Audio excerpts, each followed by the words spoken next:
हम इतने सुकमाल बने हैं महाराज, होता नहीं। इतने सुकमाल हो आपके, होता नहीं। सुकमाल के बारे में आप थोड़ा सा स्वाध्याय तो कर लो। ये स्वाध्याय भी एक परम तप है। पितमान युग को आप उठा करके बार बार पढ़ो, आंखें खुल जाएंगी। आप इतने सुकमाल तो नहीं। आप क्या, अभी कोई भी नहीं मिलेगा पूरे भारत में भी आप ढूंढ लो तो इतने सुकमाल मिलने वाले नहीं। ऐसे सुकमाल होकर के भी आगे क्या करने वाले हैं आपको समझ में आएगा। जानकारी सब आप लोगों को है।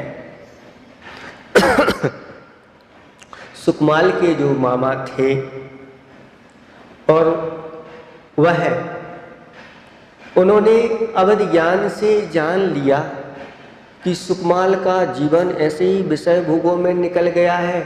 अब उसकी अल्प आयु बची है। अगर ऐसे ही यह विषयों में लगा रहा तो यह दुर्गति का पात्र हो जाएगा। अब मेरा कर्तव्य है उसको जागृत करने का।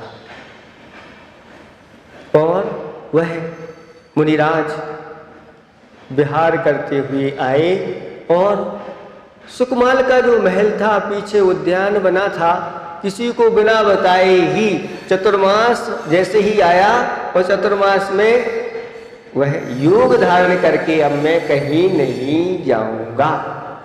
4 माह का उन्होंने योग वहीं पर धारण कर लिया। सुकमाल की माँ को पता चला और वह दौड़ती हुई महाराज के पास पहुंची। महाराज कहते हैं हमने तो अब यहाँ चातुर्मास का योग धारण कर लिया। तो कहती है महाराज आपने कर लिया ठीक है, लेकिन आप चतुर्मास में कोई भी पाठ जोर जोर से नहीं करना, सुकमाल के कान में कुछ पहुंच ना जाए। महाराज कहते हैं ठीक है मैं नहीं करूँगा। और चातुर्मास बीत गया।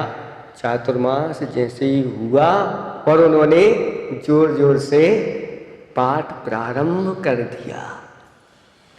और वह पाठ जैसे ही उन्होंने लोक प्रज्ञप्ति का पाठ किया और वह सुकमाल के कान में जैसे ही पहुंचा और उसको याद आ गया, जाति स्मरण हो गया पिछले भवों का। पिछले भवों में मैंने कैसे दुखों को सहन किया है, कैसी कैसी निंद पर्यायों को प्राप्त किया है, और गुरुओं की कृपा से मुझे ये यहाँ तक ये व्यवस्था मिली है। पूर्व पर्याय याद आ गई कि मैं जब पूर्व पर्याय में दुर्गंधा चांडालनी की पुत्री थी, अंधी थी, शरीर से दुर्गंध आती थी, घर से मुझे निकाल दिया गया और जामू के वृक्ष के नीचे बैठ कर के मैं जामू का भक्षण कर रही थी, जामुन का। तब ऐसे ही मुनिराज ने आकर के मुझसे कहा था तुम्हारी अल्पायु है, तुम 5 अणुव्रतों को धारण कर लो और संन्यास धारण कर लो, बस इतने से ही तुम्हारा आगे जाकर के भविष्य अच्छा बनेगा।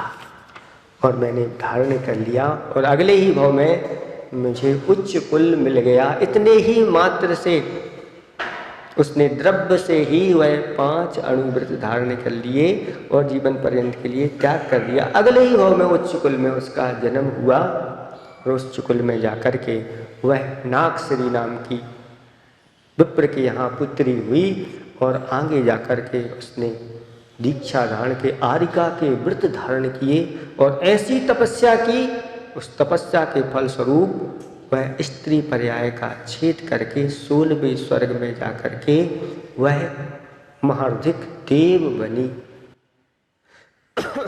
तब उन मुनिराज ने उस 16वें स्वर्ग के अच्युत विमान का विस्तार से वर्णन किया, इसीलिए कि सुकमाल को सब पता चल जाए। और जैसे ही वहाँ का वर्णन किया और सुकमाल कहता है ओहो, मैंने वहाँ देवों में रह करके यही भावना भाई थी कि मुझे ये मनुष्य पर्याय मिलेगी, मैं साधना तपस्या करूँगा जिसके माध्यम से अपने जीवन को निर्मल बनाऊंगा। लेकिन मैं कहाँ फंस गया, इन विषय भोगों में। और तुरंत किसी को बिना बताए ही पीछे के द्वार से वह नीचे उतर करके और मुनिराज के पास पहुंचते हैं, उनको नमस्कार करते हैं। और मुनिराज कहते हैं, सुकमाल मात तुम्हारी 3 दिन की आयु बची है शेष, तुम अपना कल्याण करो। बस इतना कहा नहीं, ऐसा संसार शरीर और भोगों से ऐसा वैराग्य उत्पन्न हुआ, वह झटपटा गया, अब मुझे अपना कल्याण करना है। रागी नादान, बैरागी वरदान। बैरागी वरदान बन गए, वरदान बन के ही आए हैं। अगर ये 3 दिन निकल गए होते तो इन विषय भोगों का कीड़ा बन करके इनमें मृत्यु को प्राप्त हो जाता। तुरंत महाराज से निवेदन कर दिया, महाराज मुझे दीक्षा प्रदान कीजिए। और दीक्षा प्रदान करके दिगंबर मुद्रा को धारण करके और सब कुछ छोड़ करके और वन की ओर प्रस्थान कर दिया। जिनको एक सरसों का दाना चुभ रहा है, अब वन में जाते समय उन कंकड़ों पर चल रहे हैं, पैर लहू लुहान हैं, रक्त की धारा बहती चली जा रही है। उस दृश्य को अगर कोई देख ले तो आंखों में से आंसू आए बिना रह नहीं जाएगी। ऐसा सुकुमाल शरीर और कंकड़ पत्थरों पर कांटे आदि कुछ भी नहीं दिखाई दे रहे, मात्र एक लक्ष्य दिखाई दे रहा है, मुझे अपना कल्याण करना है। कर्म निजरार्थम तप्यते इति तपः, अब मुझे अपने कर्मों की निजरा करना है।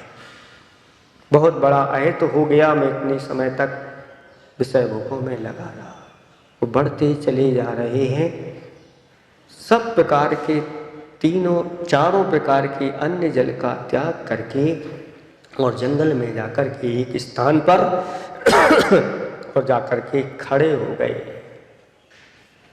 जीवन पर्यंत के लिए चारों प्रकार के अन्य जल का त्याग, प्रायोपगमन नाम का संन्यास धारण कर लिया। कभी खड़े नहीं हुए होंगे जीवन में 3 मिनट के लिए भी, सारी सुख सुविधाएं अनुकूलताएं, लेकिन ऐसे निष्प्रय होकर के शरीर से खड़े हो गए जैसे ये मेरा है ही नहीं।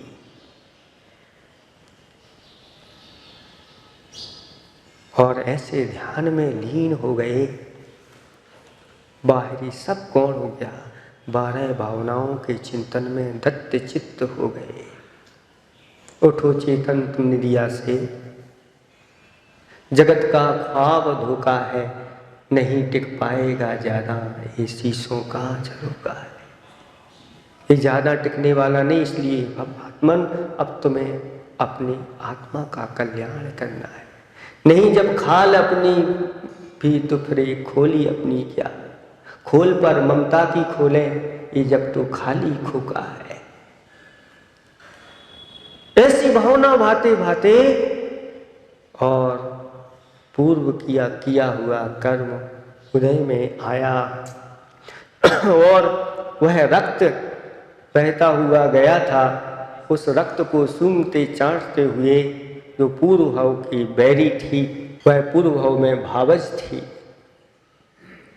और उसने कहा था कि जिस पैर से तुमने मुझे ठोकर लगाई है, एक दिन मैं सबल बनूंगी तो उस पैर का भक्षण करूंगी। ऐसा निदान कर लिया और निदान करके वह संसार की कुयोनियों में भटकती रही, अच्छी योनियों में नहीं, कुयोनियों में। आचार्य कहते हैं जो बैर के ऐसे निदान बांध लेते हैं वह ऐसी ही कुयोनियों में भटकते रहते हैं।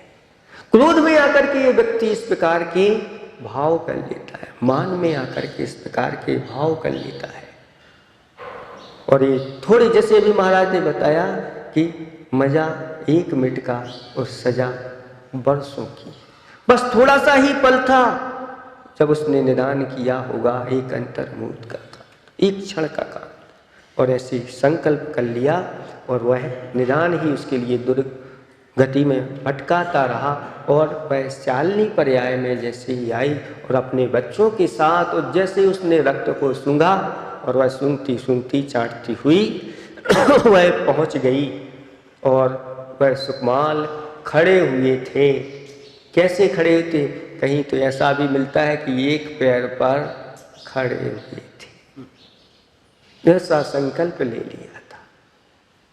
और जाकर के जैसे ही उस शालिनी ने अपने बच्चों के साथ उनको देखा और उस पैर का भक्षण करने में लग गई, बच्चे भी पैर का भक्षण करने में लग गए, लेकिन सुकमाल जरा भी डिगे नहीं। बाहर से शरीर सुकमाल था, लेकिन भीतर से तो वज्र ऋषभ नाराज सैनन था। आप कहते हैं महाराज हमारा बहुत शरीर कोमल है, लेकिन बाहर से भली कोमल हो, भीतर से तो आपके सैनन मजबूत हैं। आप थोड़ी सी भीतर दृष्टि डालो और अपनी शक्ति को नहीं छुपाओ। एक तपस्या करने के लिए आपको जीवन मिला है, तन मिला है, तब करो, करो कर्म का नाश, रवि शशि से भी बढ़कर तुम में हो दिव्य प्रकाश। फिर भी हम घबराते रहते हैं, मोह में पड़े रहते हैं, क्या हो क्या हो। लेकिन उधर वैशाली भक्षण करती रही, 3 दिन तक वह समता भाव के साथ योगी रहे, शुक्ल ध्यान में परिणत, शुक्ल ध्यान में शुक्ल लेशा के साथ परिणत रहे, यानी सभी जीवों के प्रति समता भाव, बैरी के प्रति भी किसी प्रकार के कोई भाव नहीं। यह मेरा कर्म का उदय है और ये आया है, अब मुझे अच्छी तरह से समसत्तु बंधु बग्गो समसुह दुखो प्रशंस निंद समो समलोट कंचरोपुर जीवित मरने समो समण। श्रमण सभी में, सुख में दुख में, बैरी में मित्र में, स्मशान में महल में, सब में समता धारण करते हैं। उस समता के आश्रय चले, कहते हैं समता सबसे बड़ा तप है। 6 अंतरंग तप होते हैं और 6 बहिरंग तप होते हैं। आचार्य भगवान कहते हैं वन में रहना, मौन धारण करना, बड़े बड़े उपवास करना, ये सब है, लेकिन ये समता के बिना सब शून्य है, ऐसा कहा गया है। समता का अर्थ होता है बस किसी से भी राग और द्वेष नहीं करना, पक्षपात नहीं करना और अपने ही आत्म तत्व में लीन रहना, ऐसा वह समता का परिणाम रहता है। उस समता में ऐसे लीन हो गए और सुख लेशा के साथ उनका 3 दिन में बाद समाधि मरण हो गया और समाधि मरण करके और फिर सुख लेशा के साथ स्वर्ग में चले गए। कहीं कहीं मुक्ति का भी आता है, अनेक हो सकते हैं शादी। जैसे ही उनको हुआ, देवों ने जहाँ इस प्रकार से आता है कि उनको मुक्ति आदि हो गई या उनका समाधि मरण, देवों ने आकर के वहाँ महोत्सव मनाया और महोत्सव मना करके यानी उनकी पूजा आराधना। धन्य है ऐसे सुकुमाल जिनका जीवन इतना कोमल सुकोमल था, फिर भी उनको तन से ऐसा निर्मोह हो गए और कर्मों के नाश करने के लिए उद्यत हो गए। इसलिए आचार्य भगवान कहते हैं हे भक्तात्माओं, अच्छी तरह से इस शरीर को तपाओगे तभी जाकर के आपका यह जो भीतर बैठी हुई काया है वह निर्मल होगी। जैसे आचार्य भगवान कहते हैं बाह्य तप और अंतरंग तप, अंतरंग तप की वृद्धि करने वाले ये बाह्य तप होते हैं। ऐसा नहीं बाह्य तप की कोई आवश्यकता नहीं। जैसे दूध को तपाना है तो कैसे तपाओगे? पहले बर्तन को, बर्तन तपता है तो दूध तपता है और दूध तपता है तो मावा बनता है। तपाते जाओ और मावा तपता है तो रसगुल्ला बनता है।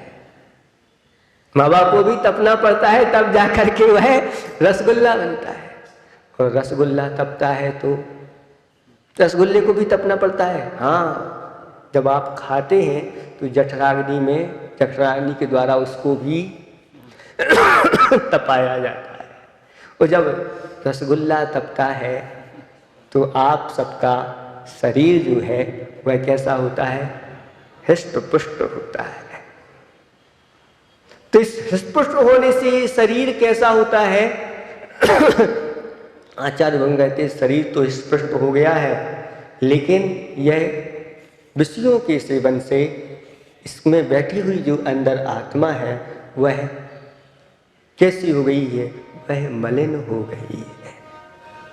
अब उसको भी आत्मा को निर्मल बनाना है, शुद्ध बनाना है, तब इस आत्मा के द्वारा बहिरंग तप और अंतरंग तपों को करो हे बात्मन।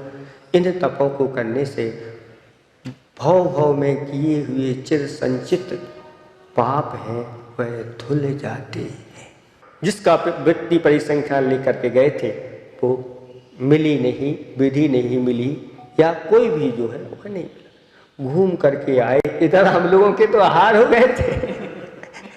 6 किलोमीटर जब घूम करके आए हो, 1 घंटे का समय हो गया था, हम लोग तो हार करके बैठे थे। वह सुना कि आचार्य भगवंत आ रहे हैं, अभी उनका परगाहन नहीं हुआ, और आते ही उन्होंने फिर प्रवेश किया और इधर भी उनकी विधि नहीं मिली और आकर के भगवान के सामने ही यहाँ पर अंजलि छोड़ दी। और वो मुनिराज जो साथ में थे, धीर सागर जी महाराज थे, वह भी अंजलि छोड़ करके आ गए। ऐसी गर्मी, विदिशा की गर्मी और महावीर जयंती की गर्मी, अप्रैल का समय, और आहार के लिए गए थे कि कर्म निद्रा करने के लिए गए थे। आचार्य भगवंत भी कैसे सुकोमल हैं उनके शरीर और पैर, लेकिन ऐसी तपस्या वह करते हैं। और उस दिन पूरा सब उन्होंने मंच पर जाकर के भी उपदेश आदि किया, सब कुछ किया। इसलिए आत्माओं, आज उत्तम तप का दिन है, समय आप लोगों का हो गया है। अच्छी तरह से आप अपने शरीर को देख लो, कहीं आप सुकमाल से कोमल तो नहीं है। नहीं है तो फिर जैसे सुकमाल ने कमाल कर दिया, आप लोग भी अब कमाल करो। इसी में ही इस मानव जीवन की सार्थकता है। कहते हैं तप करते यौवन गया, द्रव्य गया मुनिदान, और प्राण गए सन्यास में, तीनों गए न जान। तप करते यौवन गया, द्रव्य गया मुनिदान, और प्राण गए सन्यास में, तीनों गए न जान। एक बार ये 3 जीवन में कार्य हो गए तो समझ लेना मुक्ति बहुत निकट है। आप सब लोग उस मुक्ति के निकट पहुँचें और ऐसे उत्तम तप को अंगीकार करें, संयम को धारण करें। इन्हीं भावना के साथ अहिंसा परमो धर्म की